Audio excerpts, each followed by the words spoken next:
Pai, obrigado por este domingo, no qual o Senhor reuniu o seu povo aqui nessa igreja para adorar e louvar o teu santo nome.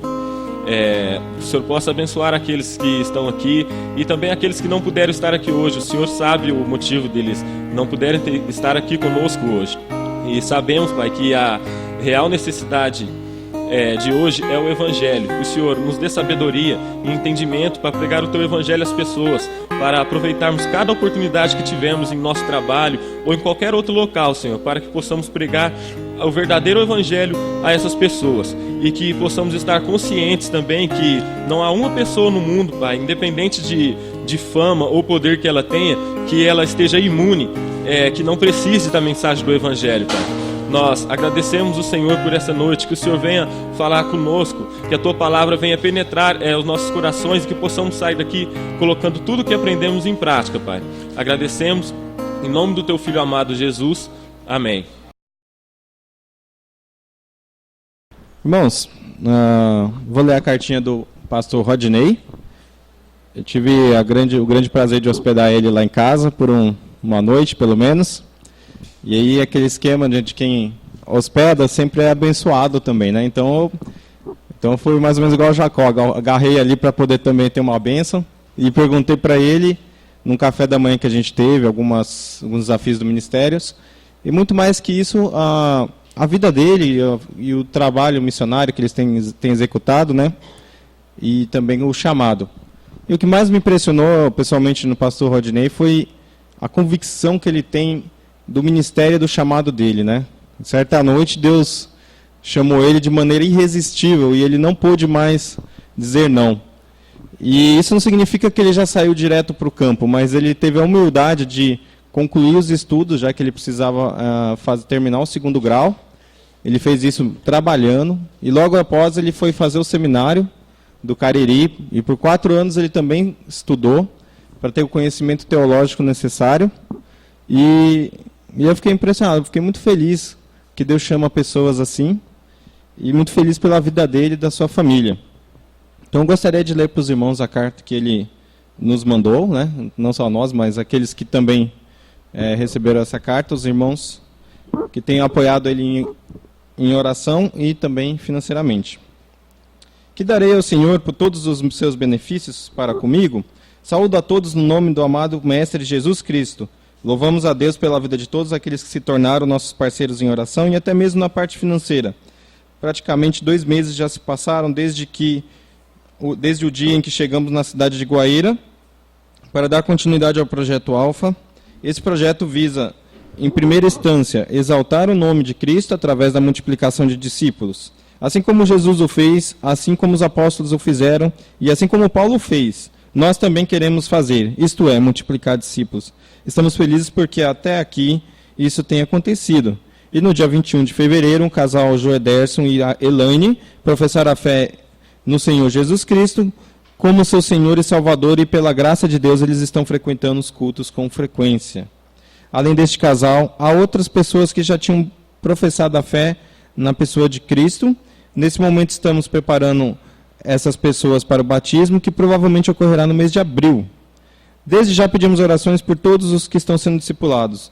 Joderson, Elaine, Marcelo e Daniela, Juliana e Viviane, Sabrina e Júlia, minha filha, e a irmã Iracema. Orem também por nós, os discipuladores. Além do discipulado que ocorre semanalmente, realizamos também toda sexta-feira estudos bíblicos na casa do irmão Geraldo. Quem esteve aqui conheceu o irmão Geraldo, né? Ele estava aqui junto, né? Também é uma bênção. Continuando. Ali contamos com a presença de 2 senhoras, Alice e Rita, que têm sido frequentes nos estudos. A dona Rita afirmou já ter feito uma decisão com Cristo. Peço orações para que ela possa se firmar nos cultos e peço pela conversão da dona Alice. No sábado à tarde saímos para evangelizar o bairro próximo à igreja. Num desses sábados tivemos a oportunidade de conversar com dona Ivone. Ela afirmou que por um bom tempo frequentou uma igreja batista. Até então não sabemos o motivo que levou a deixar de congregar. Ela também afirmou que já entregou a vida a Cristo. No momento que dona Ivone estava frequentando os cultos na Igreja Batista Esperança, a qual eu pastoreio. Desculpa, então, no momento a dona Ivone está frequentando, né, a Igreja Batista Esperança, a qual eu pastoreio. Não podemos deixar de agradecer a Deus pela vida da Igreja Batista Ebenezer da cidade de Barretos, que se tornaram nossos parceiros na última assembleia que tiveram. Louvamos a Deus pela vida de vocês, pela oportunidade concedida a nós de ter apresentado o Projeto Alfa. Que nosso Deus abençoe a todos em nome do nosso Mestre Jesus Cristo. Então, pastor Rodinei, encontra aí pertinho de nós, em Guaíra. Vamos lembrar de orar durante a semana. E também gostaria de abrir esse momento para que a gente orasse agora também, né? Alguém gostaria de fazer essa oração? Ser expostos à palavra de Deus, mas antes eu tenho um aviso. Nós temos um grupo aos sábados de um estudo para quem vai se batizar. Então, se você não é batizado e quer se batizar, me procure. Nós vamos ter um batismo aí muito em breve. A sua pergunta talvez seja: o que me impede de ser batizado? É crer. Se você creu em Cristo Jesus, a palavra de Deus fala que você é salvo, é convertido. Obrigado, Roberto. E o batismo é um simbolismo, uma expressão. O batismo é você demonstrar a sua nova posição em Cristo. Naquela época era basicamente isso. Todos ficavam sabendo a sua nova posição, a sua nova situação em Cristo. Então é uma expressão pública daquilo que Cristo fez na sua vida. Ore pelo Fernando. Me ligaram da Igreja Batista da José Flores, a Igreja da Convenção, e eles estão sem pastor lá. E me pediram ajuda. Eu falei: olha, eu não posso, mas eu posso enviar alguém para estar ajudando, né? E graças a Deus pela vida do Fernando, né? E nós temos às quartas-feiras a escola de pregadores, vamos dizer assim. Tem o Sandro, tem o Fernando, e é justamente para isso. Eles estão sendo preparados não só para pregar, mas com a sua vida também, né? Eu tenho tratado algumas questões, vou continuar tratando. E nós, como igreja, nós devemos não somente apoiar, mas orar para que Deus envie mais obreiros, que nós possamos estar preparando essas pessoas para estar levando alimento não só aqui, mas em casa, no lar, em todo e qualquer lugar. Essas pessoas estejam preparadas para levar a palavra de Deus onde Deus é glorificado. Amém? Vamos lá. Gênesis, capítulo 41 e 42. Nós vamos dar uma passada bem rápida em alguns versículos. Nós vamos ler o verso 1 do capítulo 41 e aí sim nós estaremos orando. Passados 2 anos completos, Faraó teve um sonho. Parecia-lhe achar-se ele de pé junto ao Nilo. Vamos orar? Pai bendito, por graça, Pai, eu suplico pela sua misericórdia, me ajude nesse momento apenas como instrumento seu. Ó Pai, a começar de mim, tire de nós todo e qualquer empecilho de estar ouvindo a sua palavra. Pai, nos ajude a estarmos aqui totalmente, ó Pai. Ó Deus, não foi eu que escrevi o que nós vamos aprender, o que nós vamos estar expostos essa noite. Ó Pai, a sua palavra muitas vezes, no dia de hoje, nós vemos sendo tratada de uma forma com indiferença. Nós vemos tratada de forma errada, usada para fins que não deveria ser usada. Ó Pai, mas que a nós aqui, o Senhor possa dar temor e tremor diante da sua palavra. Por favor, Pai, por graça, fale conosco. Abra nossos corações, para que o seu nome seja sempre, sempre exaltado. Me ajude essa noite, Pai, eu suplico, em nome de seu Filho Jesus. Amém e amém. Ao final de 2 anos, Faraó teve um sonho. É como começou o capítulo 41, que nós vimos a semana passada. Sonhos sempre esteve acompanhando José, ou nós podemos falar de uma outra forma, nós vemos que os sonhos acompanham a história de José. Quando nós chegamos no capítulo 37, nós vemos o próprio José sonhando, nós vimos isso. Ele sonhou com um feixe de trigos, em que ele disse para os irmãos dele: olha, o meu feixe ficou em pé e o de vocês inclinaram. Ele também sonhou com a lua e 11 estrelas. E ele fala para sua família: olha, eles se curvaram diante de mim. A história continua quando nós chegamos no capítulo 40, o copeiro e também o padeiro. O copeiro, ele sonha com uma videira de 3 ramos, os 3 ramos são 3 dias. O padeiro, ele sonha que sobre a cabeça dele havia 3 cestos de pão branco, as 3 cestas são 3 dias. O primeiro foi restaurado, o segundo foi decapitado. E no capítulo 41 começa falando novamente de sonho. E nós vimos a semana passada 7 vacas gordas e magras, 7 espigas graúdas e cheias, 7 espigas mirradas e ressequidas pelo vento. As 7 vacas boas, nós sabemos do que se trata. São 7 anos, e as 7 espigas boas também são 7 anos. José fala, trata-se de um único sonho. E ele vai dizer que 7 anos de muita fartura estaria por vir sobre toda a terra do Egito. Mas ele vai dizer que as 7 vacas magras e feias, elas surgiram uma depois da outra, e são 7 anos de fome que haveria sobre o Egito. O que haveria de sobrenatural em tudo isso? Em todos esses sonhos, o que há de sobrenatural? Até agora, algo natural. Uma pessoa sonhar. É natural uma pessoa sonhar. O sobrenatural aqui é José interpretar. E na sua fidelidade, na sua exatidão, então tinha que vir de Deus. Porque não eram os adivinhos, os sábios que poderiam fazer isso. Se não está o homem, está em Deus. Daniel vai dizer isso no livro dele. Isso não é do homem, compete a Deus. Então, isso era o sobrenatural. José, ele não adivinhava. José, ele interpretava com exatidão. E hoje é um perigo. As pessoas, elas trabalham muito na questão de sonhos e visões. E é um perigo. Às vezes, você mesmo quer interpretar o seu próprio sonho, não é isso? Mas é tão interessante que o sonho de José, ele não interpreta, ele interpreta o dos outros. Mas às vezes nós queremos. Existe uma história de uma pessoa que sonhou, só para você ver o perigo do sonho. Ele sonhou com o número 7, né? E ele falou assim, isso deve significar alguma coisa, né? E aí ele vai sair, ele ficou pensativo com isso.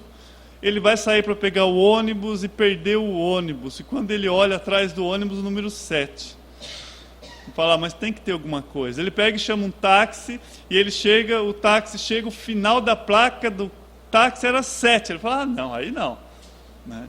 Ele entra no táxi, e aí quando ele olha lá no taxímetro, 7, e ele estava passando em frente o jockey, tinha corrida de cavalo. Ele falou, é a deixa, né? É isso que está dizendo, né? E ele passa, manda o taxista parar no caixa eletrônico e retira tudo que ele pode tirar no caixa eletrônico, e vai lá e aposta em que cavalo? No 7. E o que aconteceu? Óbvio, o cavalo chegou em 7º lugar. Ele perdeu todo o dinheiro dele, né? É um perigo, às vezes, você querer interpretar essas coisas, né? Tirando a piada da situação, mas às vezes é até cômico, porque nós sonhamos e nós queremos interpretar, e Deus não usa em lugar nenhum as Escrituras para isso, para você jogar no jogo do bicho, né? Ou apostar em cavalo por algum tipo de sonho.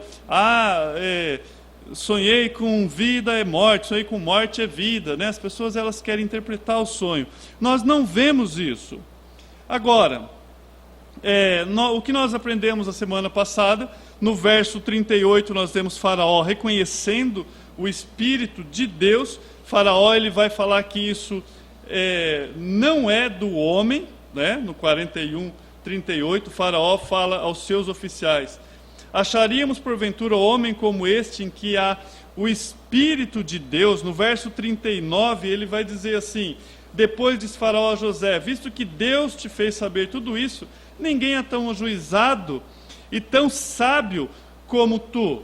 Então, primeiro, Faraó reconhece o Espírito de Deus, e ele fala isso às pessoas que estão à sua volta. Faraó, ele reconhece que a sabedoria de José não estava ligado a José, mas estava ligado a Deus. E o que você tem a ver com isso? O que eu tenho a ver com isso? Amados, é dessa forma que se conclui uma vida verdadeira de servidão, uma vida que glorifica a Deus. Jesus Cristo, quando ele esteve aqui, algo que ele disse antes da sua morte, quando ele confrontou aqueles fariseus, ele diz: eu busco a glória do meu Pai, mas há quem busque a sua própria glória. E isso é um dos aspectos da nossa velha natureza, e muitos ensinadores, pregadores, músicos e afins buscam a sua própria glória. Se você prega, se você ensina, se você evangeliza e a glória vem para você, você já falhou. José deixou bem claro, ele conseguiu passar a informação de que não é ele. Falava isso ontem no grupo de batismo, que o pastor ele não é algo a ser destacado dentro da igreja, ele é apenas mais um entre os irmãos que Deus usa para levar a palavra, simples assim. Ele não inventou o que está escrito aqui. Ele não é o super-herói que subiu ao céu e trouxe isso para os seus irmãos, não. É apenas alguém que Deus escolheu, separou e abençoa a igreja através de uma vida, como abençoa a igreja através de outras pessoas. E José, e o servo fiel, ele vai fazer isso. O verso 46 eu destaco porque fala que ele tinha 30 anos. O Espírito Santo aprove dar a idade de Moisés aqui. Então, se quando ele saiu ele tinha 17, então nós entendemos que ele foi vendido com 17, aqui com 30 anos, então no mínimo, ou bem preciso aí, 13 anos de escravidão, 13 anos de sofrimento, José já tinha tido, né? Bom, no verso 45, nós vemos algo, né, que é o anterior. José se casa também, nós não vimos a semana passada, mas nós podemos nos atentar para isso. José, na verdade, Faraó, né? E a José chamou o Faraó de Zafenate Paneia. Então Faraó foi e deu um novo nome para José. E lhe deu uma esposa, lhe deu por mulher Asenate, filha de Potífera, sacerdote de On, e percorreu José toda a terra do Egito. E no 48, 49, nós vemos essa sabedoria na prática. Porque uma coisa é você falar, outra coisa é você aplicar aquilo que você diz e fazer funcionar. E era essa grande questão de José, que poderia dizer que tudo que ele fazia prosperava, não era apenas blá blá blá. Então no verso 48 e 49 deixa bem claro isso. E ajuntou José todo o mantimento que houve na terra do Egito durante os 7 anos, e o guardou nas cidades, o mantimento do campo ao redor da cidade, de cada cidade foi guardado na mesma cidade. Então aqui ele usou uma logística. Hoje as empresas, as transportadoras, o maior desafio delas é logística. Então vai sair um produto, não pode sair um caminhão em uma cidade e quando ele chegar lá saber que tem um produto que é para a mesma cidade, né? Então existe toda uma logística. A transportadora ela perde ou ela ganha milhares ou milhões só por uma questão de organização, só de logística. E José ele começa a aplicar isso. Então ele pega e colhe o que tem ao redor da cidade e guarda. Depois lá na frente você vai ver chamado isso de cidade celeiros, né? No 49 também nós vimos isso. Assim ajuntou José muitíssimo cereal, como a areia do mar, até perder a conta, porque ia além das medidas. Então nós vimos aí a sabedoria em prática. No 50 ao 52 termina praticamente falando que José tem os seus filhos. Nós podemos ler no verso 50, antes de chegar à fome, nasceram 2 filhos a José, os quais lhe deu a Zenate, que é a esposa dele, filha de Potífera, sacerdote de On. José ao primeiro chamou de Manassés, pois disse: Deus me fez esquecer de todo o trabalho e de toda a casa do meu pai. Ao segundo chamou de Efraim, pois disse: Deus me fez próspero na terra da minha aflição. Então nasce os 2 filhos de José. E no 56, 57, nós vimos que assim como Deus disse, se sucedeu. Havendo, pois, fome sobre toda a terra, abriu José todos os celeiros e vendia aos egípcios, porque a fome prevaleceu na terra do Egito. Verso 57. E todas as terras vinham ao Egito para comprar de José, porque a fome prevaleceu em todo o mundo. Então não era só no Egito, a fome era geral. Bom, aí o capítulo 42 começa narrando que algo está acontecendo paralelamente. Nós percebemos na história de José que a Bíblia vai narrando o que está acontecendo, não só com José. É fantástico esse quadro. O verso 1, você vai ler Jacó, sabedor Jacó, que havia mantimento no Egito, disse aos seus filhos: por que estáis aí a olhar um para o outro? Será que era medo que não fazia os filhos de Jacó tomar uma decisão? Porque agora eles teriam um problema com essa palavrinha Egito. Eles carregavam a culpa de ter vendido o irmão para o Egito. Eles tinham escondido do seu pai, embora dá-se a entender que Jacó desconfiava deles, mas agora eles teriam que ir para o Egito. Eles começaram a enrolar. E Jacó chama a atenção deles e fala: olha, vocês vão ficar sem fazer nada ou vocês vão providenciar? Eu estou sabendo que tem comida no Egito. Com certeza eles sabiam também. No verso 2 e 3, nós vemos 10 homens saindo e procurando comida, em busca de comida. E ajuntou: tem ouvido que há cereais no Egito, descei até lá, comprai deles, para que vivamos e não morramos. Então desceram 10 dos irmãos de José para comprar cereal no Egito. Então lá foram os 10 irmãos, eles armaram uma caravana e partiram em busca de comida para o Egito. Agora, o verso 4. A Benjamim, porém, irmão de José, não enviou. Jacó não enviou Benjamim na companhia dos irmãos, porque dizia: para que não lhe suceda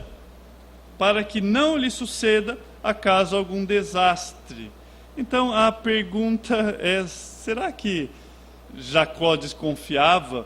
Porque não tinha sido um acidente, não tinha sido um animal selvagem, ou alguns chamariam de fatalidade. Então qual a ligação de que os irmãos seriam o problema? Foi uma fatalidade. Mas não, Jacó, ele já tinha perdido o filho, e agora ele desconfia, e ele fala: não vai, Benjamim não vai. No verso 5 nós vimos que os irmãos não vão sozinhos. Entre os que iam, pois para lá foram também os filhos de Israel, porque havia fome na terra de Canaã.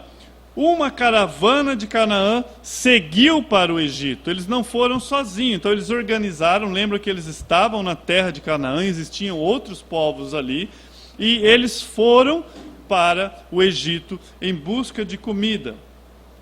O verso 6, José era governador daquela terra. Era ele que vendia todos os povos da terra. E os irmãos de José vieram e se prostraram em terra diante dele. O que está acontecendo com essa cena? Então os irmãos chegam ao Egito e agora eles se prostram diante de José. Lembra que nós iniciamos falando sobre sonho? Aqui estava se cumprindo o primeiro sonho de José. Não o segundo. O primeiro sonho de José. Porque nós lemos lá no capítulo 37, no verso 6, você não precisa ir lá, porque eu anotei aqui. José chega e fala: ouça o sonho que eu tive. Estávamos amarrando feixe de trigo no campo, quando o meu feixe se levantou e ficou em pé, e os seus feixes se ajuntaram ao redor do meu e se curvaram diante dele. E os seus irmãos lhe disseram: então você vai reinar sobre nós, quer dizer que vai governar sobre nós. E odiaram ele muito mais por causa desse sonho. Então aqui estava se cumprindo este sonho, não o segundo, em que os irmãos se prostrariam diante dele. No verso 7 e verso 8, vai acontecer de José reconhecê-los. Vendo José seus irmãos, reconheceu-os, porém não deu a conhecer, e lhe falou asperamente. E lhe perguntou: da onde vindes? Respondeu: da terra de Canaã, para comprar mantimentos. José reconheceu os irmãos, porém ele não os reconheceram, eles não o reconheceram. É interessante. José reconhece os seus irmãos. Nós lemos no capítulo anterior, ao primeiro filho, José deu o nome de Manassés. Ele deu o nome do filho de Manassés, e o nome do filho reflete o pensamento de José naquele contexto, naquele momento, porque o nome do filho era: Deus me fez esquecer todo o sofrimento da casa do meu pai. Mas essa não era a realidade que deveria acompanhar José, porque agora o passado volta novamente. Não haveria como ele esquecer. E ele, onde nós lemos aqui, José fala asperamente, porque ele reconhece os seus irmãos. Ele lembra do que aconteceu. Os irmãos não reconheceram ele. E dificilmente ele atenderia a todo o povo que ia buscar comida, porque não era pouco, eram os povos de toda a terra. Dificilmente nós entendemos que José estaria atendendo um por um ali. Mas agora, chegando uma caravana, então Deus faz de uma forma em que chega essa caravana e o próprio José está lá para acompanhar e para atendê-los. E quando ele olha aqueles 10 homens, imediatamente ele reconhece os seus irmãos. Então algo que ele tinha dito que Deus tinha feito, ele esquecer. E talvez ele pensasse: não vou mais lembrar dessa história obscura dos meus irmãos me maltratando, me jogando no poço, me vendendo. Mas não é assim que Deus queria que fosse. Talvez fosse a vontade de José. O passado de José não era para ser esquecido.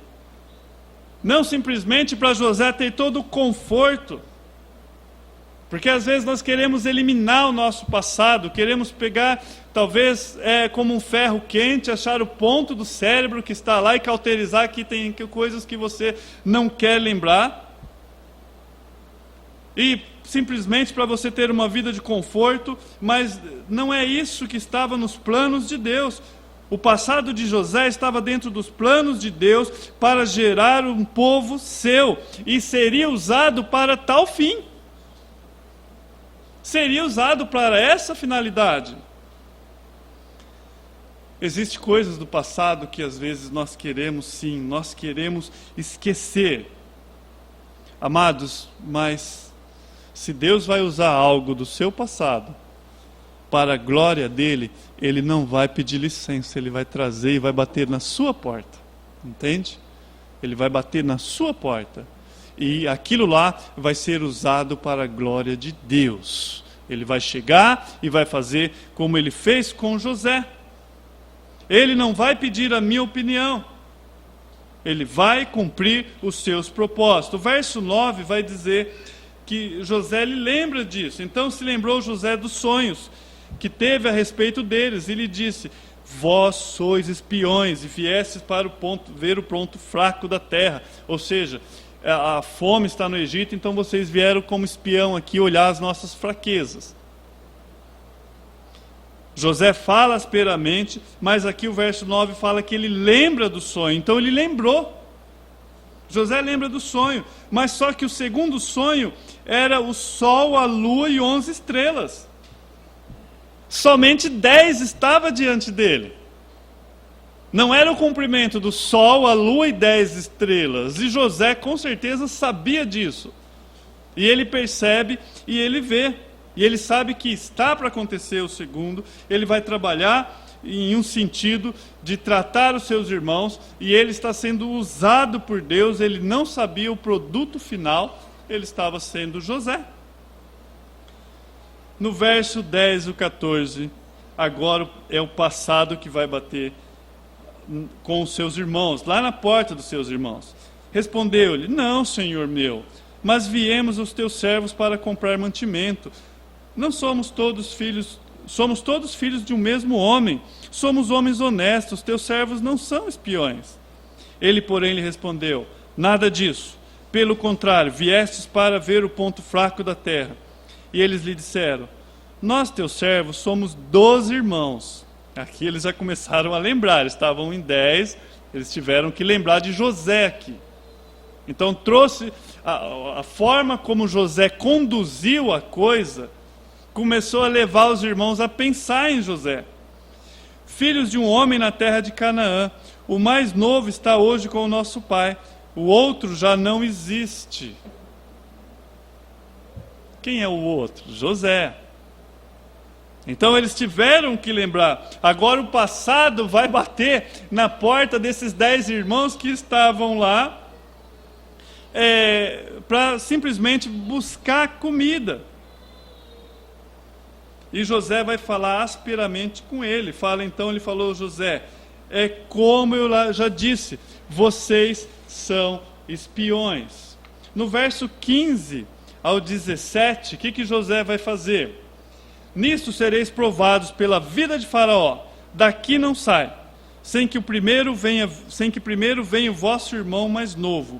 Envia um dentre vós, que traga vosso irmão, vós ficareis detido para que sejam provadas vossas palavras, se há verdade no que fizestes, ou no que dizeis, ou, se não, pela vida de Faraó, sois espião. E no verso 17, e os meteu junto à prisão de 3 dias. Então, 3 dias de prisão. Imagine agora, a cena foi, o palco foi armado, o assunto veio à tona, os irmãos teriam 3 dias na cadeia para pensar, e também José, esses 3 dias, talvez ele nem dormir direito, ele ia dormir. Porque agora ele estava lá com os irmãos presos, e ele ia ter que pensar sobre o assunto, mas nós vamos ver que José, ele vai buscar em Deus, porque o verso 18, talvez José passou na mente dele até em matá-los. Estava na mão de José, poderia matá-los, estava muito fácil ali. No verso 18, ao 3º dia, disse-lhe José: fazei o seguinte e vivereis, pois temo a Deus. Olha que José está falando: vocês poderiam morrer, mas faça dessa forma e vocês viverão. E aí ele completa dizendo por que eles viverão. Porque ele temia a Deus. Então estava em suas mãos, ele poderia matar os seus irmãos, mas não, vocês vão viver porque eu temo a Deus. O temor a Deus levou José a buscar fazer o que era correto. Vamos ver o verso 19 e 20, vamos ver o que está acontecendo aqui. Se sois homens honestos, fique detido um de vós na casa de vossa prisão. Vós outros ide, levai cereal para suprir a fome das vossas casas. E trazei-me vosso irmão mais novo, com o que serão verificadas as vossas palavras, e não morrereis. E eles se depuseram a fazer, ou eles foram fazer. O que José está fazendo aqui? O que nós podemos perceber aqui? Nós podemos ver que agora, novamente, um irmão seria vendido por comida. Olha como estava trabalhando com a mente dos seus irmãos. E novamente eles voltariam para casa sem um irmão. novamente o quadro montado. Isso deveria ser terrível para a mente deles. E começou a trabalhar na mente deles novamente. Agora voltando para Jacó, e para ter comida, eles tiveram lucro em cima de um irmão. Um irmão teve que pagar o preço para que eles tivessem lucro. O quadro novamente montado. E a consciência pesada dos irmãos. E eles começam a reviver isso. 20 anos, né? Porque se fazia 13 anos, ali exatamente quando José foi empossado, né? Entre aspas. E passou 7 anos de fome, de bonança, onde a terra produziu. Então, 20 anos já havia se passado. E eles estavam entrando agora no primeiro ano de fome. 20 anos de consciência pesado. Verso 21, 22 vai falar isso. Então disseram um ao outro: na verdade, nós somos culpados. Olha Deus já trabalhando na vida desses homens. No tocante a nosso irmão, pois lhe vimos a angústia da sua alma, quando nos rogava e não lhe acudimos, por isso nos vem esta ansiedade. O verso 22, respondeu-lhe Rúben: não vos disse eu, não pequeis contra o jovem, e não quiseste me ouvir, pois vedes aí que se requer de nós o seu sangue. Olha que interessante. Em nenhum momento José falou de José. Em nenhum momento José cobrou eles por questão disso. E ali nesse momento José estava usando um intérprete. E eles falam ali em hebraico, na linguagem deles. E eles acham que José não está ouvindo. E eles começam ali a confabular, e ele começa a falar: olha, lembra da sua expressão, como ele rogava para nós, pedindo socorro, e nós não acudimos. Olha o detalhes daquilo que eles tinham feito vem à tona nesse momento.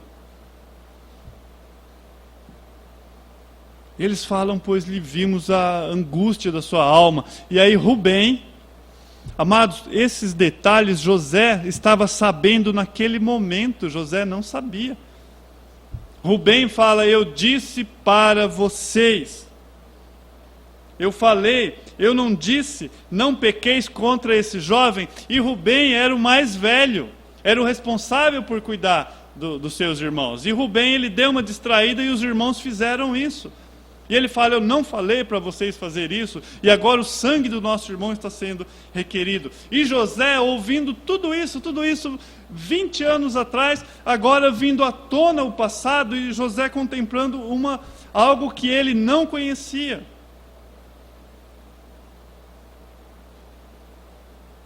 E o que acaba acontecendo? No verso 23, 24, o passado é forte.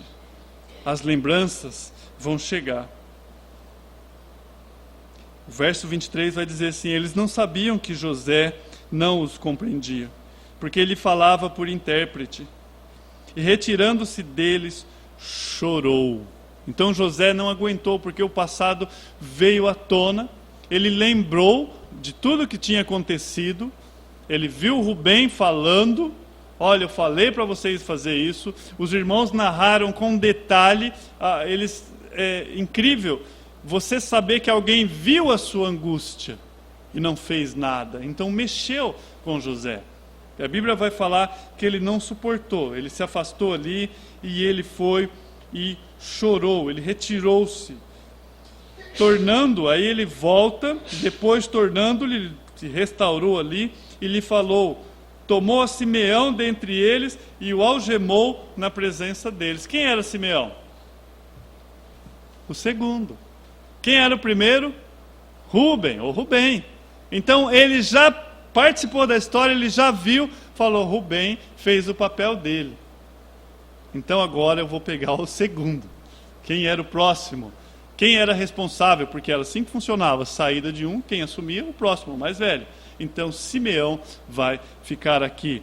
E o algema na frente deles, para que eles vissem o quadro que houve lá no passado também, como foi feito com José.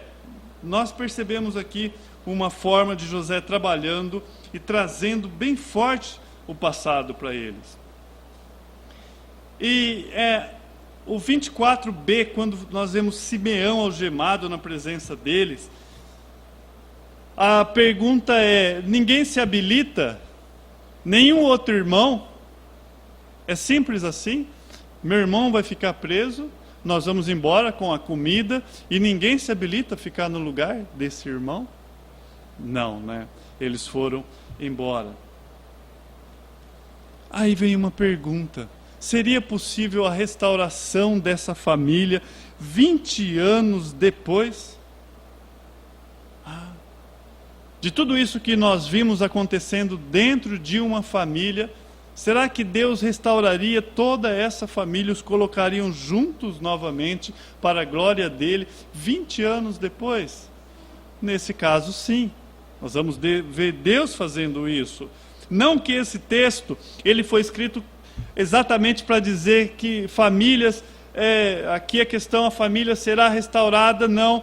Mas nesse texto, nessa narrativa, nós vemos um caso específico que Deus restaura uma família, novamente, 20 anos, apesar de muitas marcas, colocam eles junto para a glória dele mesmo, para o final dele mesmo, em fazer com que o povo dele fosse protegido, em fazer para que o Messias viesse a nascer, né? Não era só aquele povo, mas era visando a nós aqui.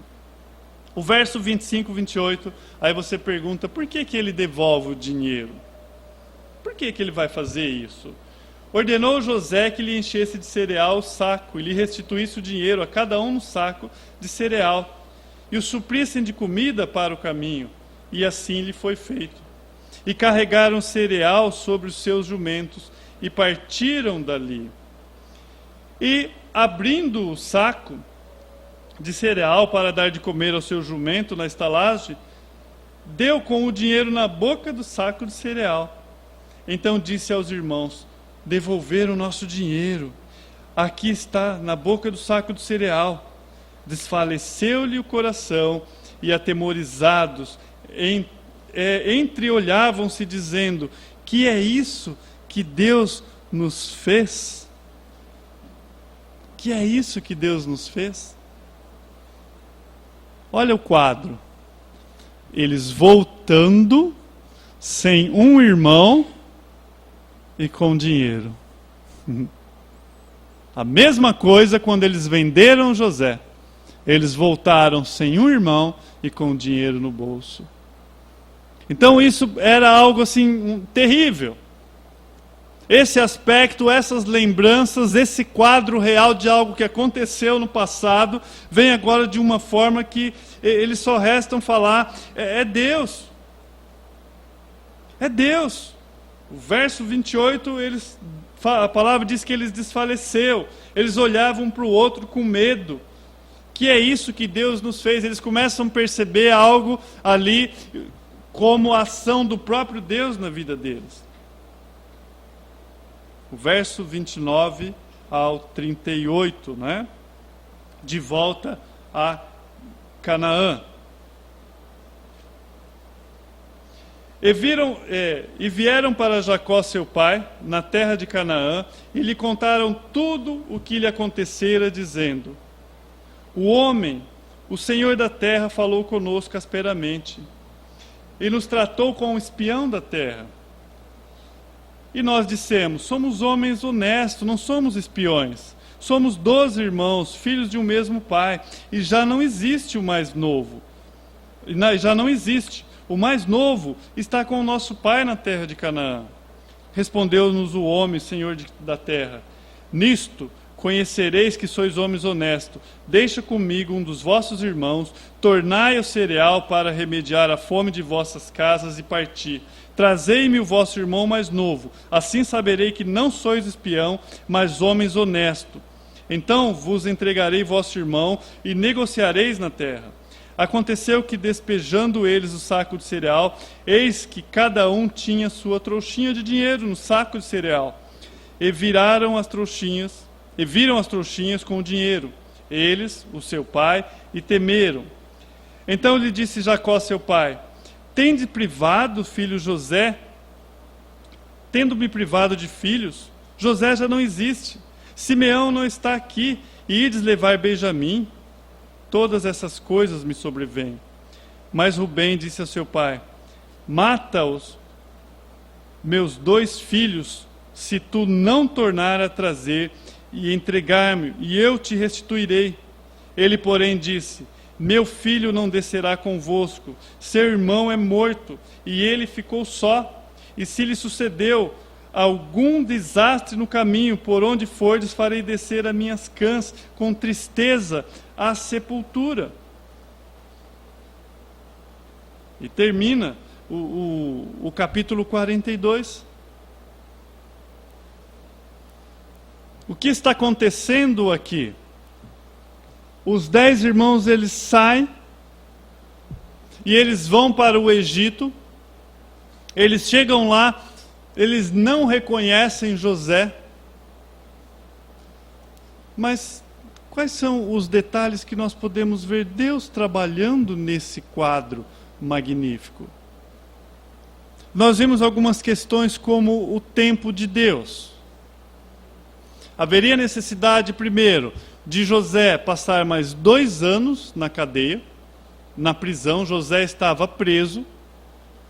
Para nós entendermos esse quadro, nós temos que olhar a forma como Deus vem trabalhando com o seu povo, e ele pega e usa aqui, dessa forma que nós pudéssemos ver e entender, não que ele não esteja usando outras pessoas, mas ele está usando todo o processo, toda a história.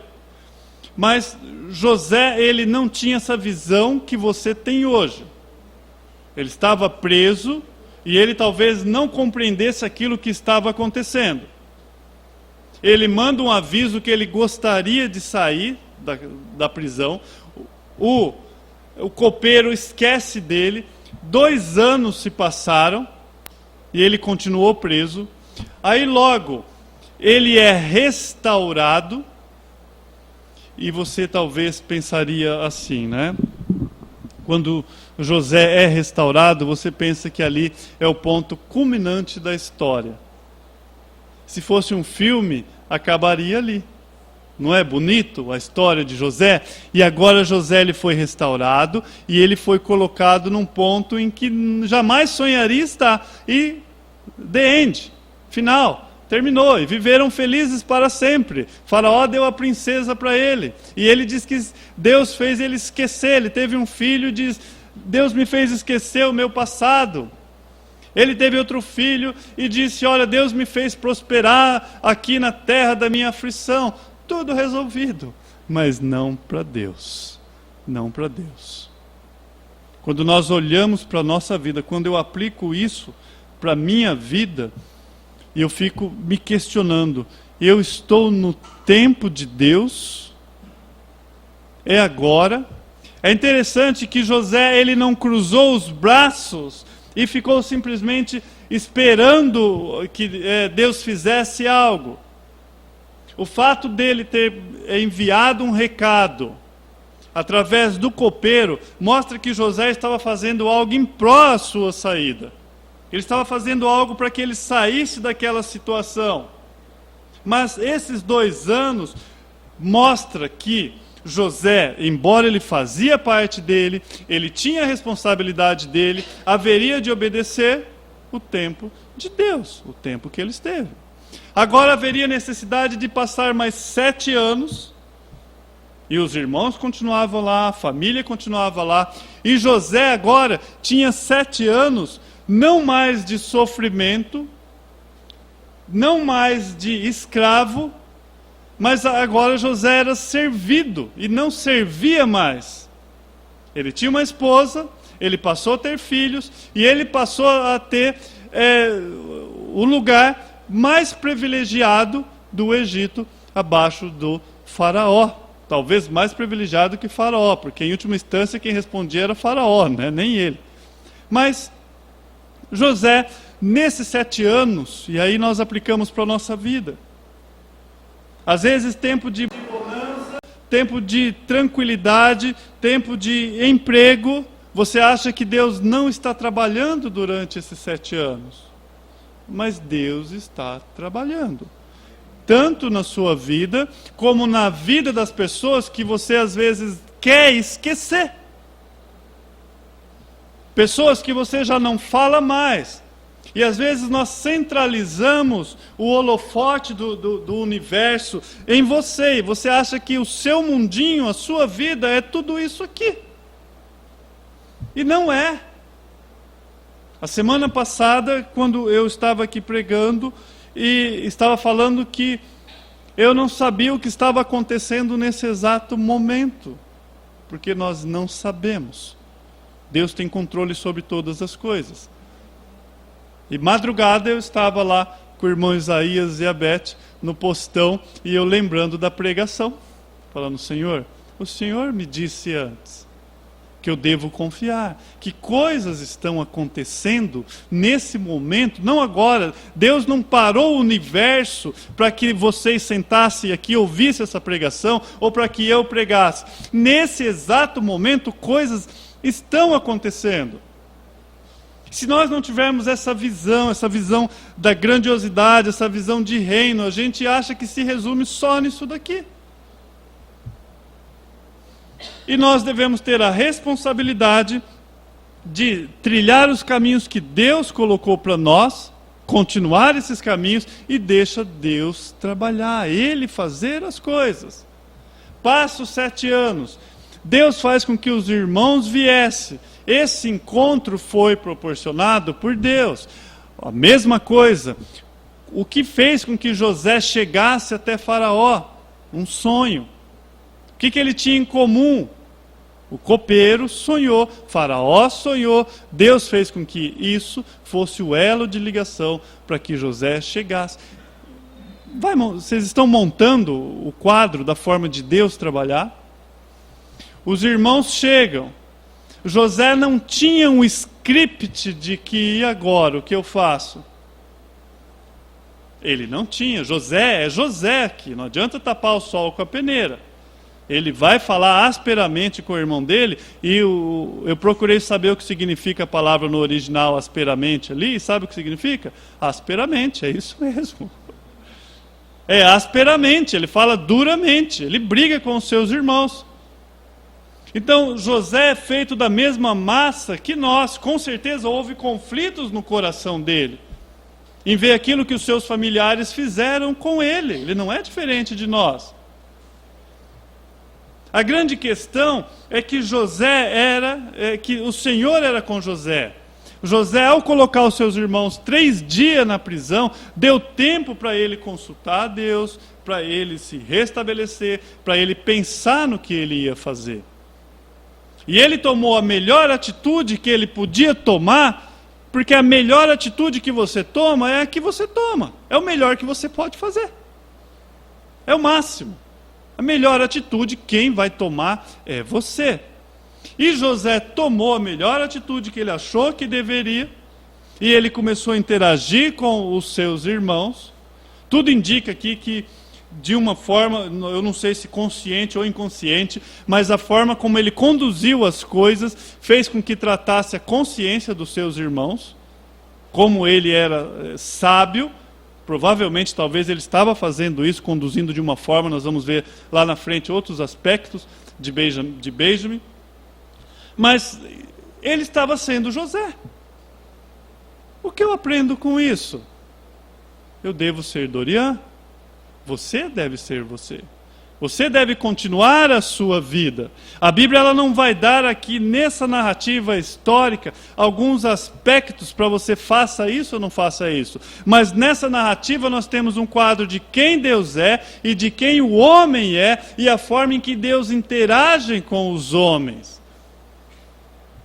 E nós vemos que aqui o final Deus ele é glorificado de todas as formas. Ele já foi glorificado ali quando o Faraó chega para José e fala: olha, é o Espírito de Deus que nós vemos em você.